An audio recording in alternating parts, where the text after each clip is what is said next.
Rồi có chơi.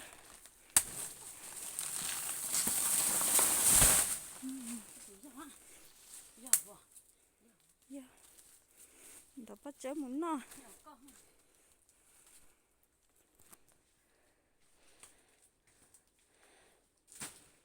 Mấy cái tiết tụ sát tỏ nó giỏi nó nè. Cái tiết tụ sát tỏ nó giỏi nó nè.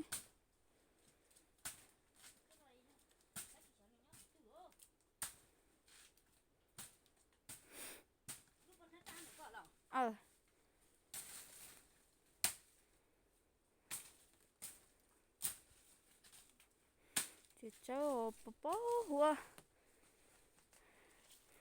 Lư.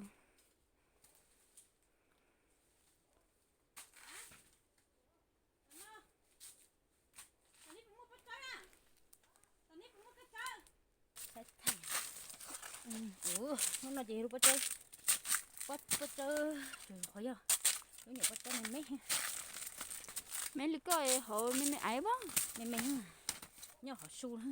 Wow. Cái mấy tệ Yo.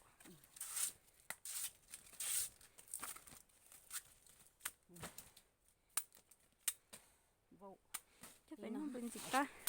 Cá nữa bây giờ Đó chơi. Đó có chơi đâu.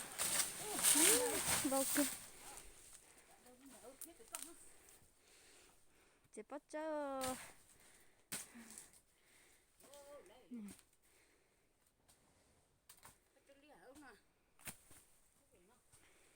Nó bắt chơi lia.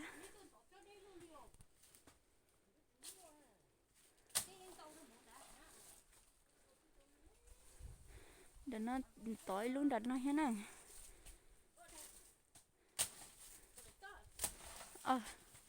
Cứ nhớ đây à.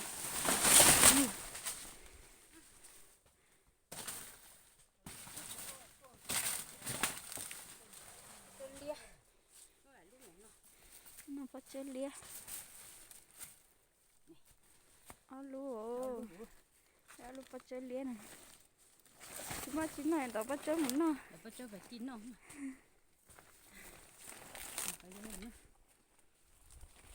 Bố hoa phần nó tao chơi đi chơi xưa. Phải chơi mà tao tia.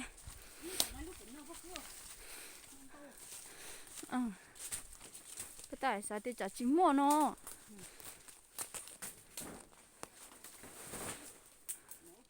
Lúc nào đã tao chơi đâu. Gì cả.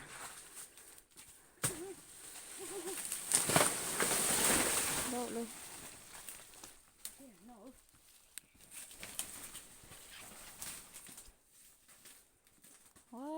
Chân tao thì tiền liệu bỏ khóa đi.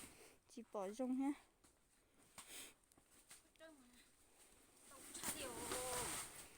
Bỏ khóa.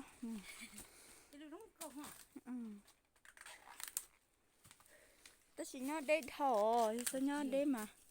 Đó có nón tóc rồi sao? nón tóc là mua ạ.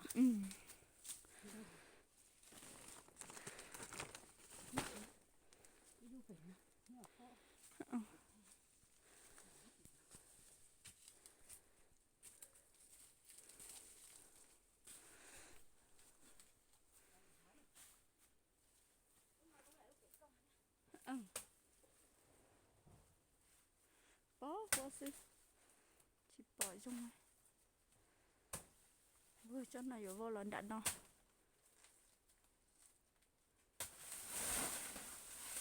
Rồi chỉ vào kia này.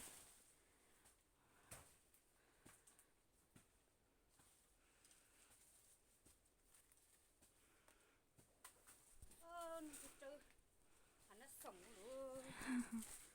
Sao thì tiêu. Nó bắt chơi nó sống.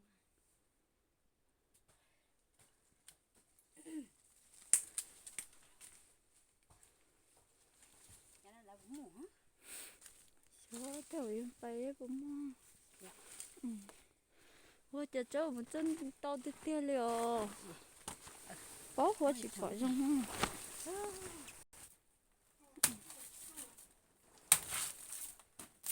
Giờ chỉ cho mà. Cái chỉ bỏ mua nhé.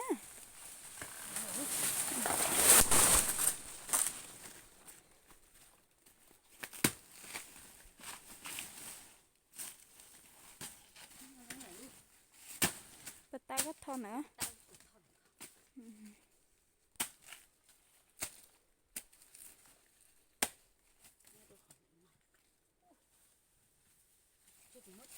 Chứ sẽ có mất xe lay xưa.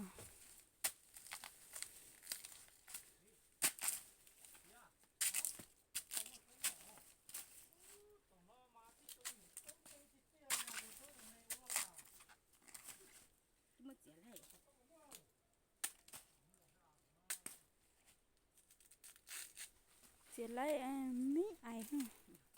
Đó tôi lay. Thôi thì đi luôn luôn từ.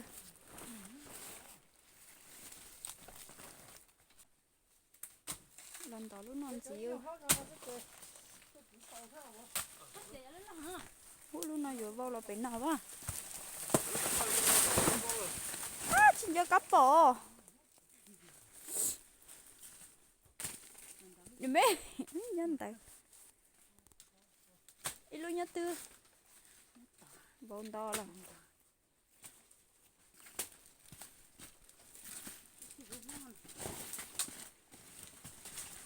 Chén.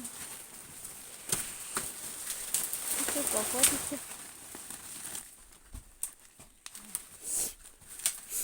Ôi của sao tiền là món đỏ chun non trên đỏ bắt chấm mua sao? Lớn trên này đỏ bắt chớp xếp hả?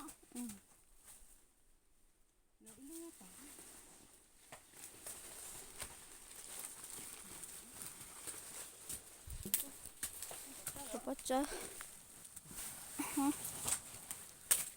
Nó tiêu bắt chấm lo thằng nó. Chỉ tao lo hàng ăn.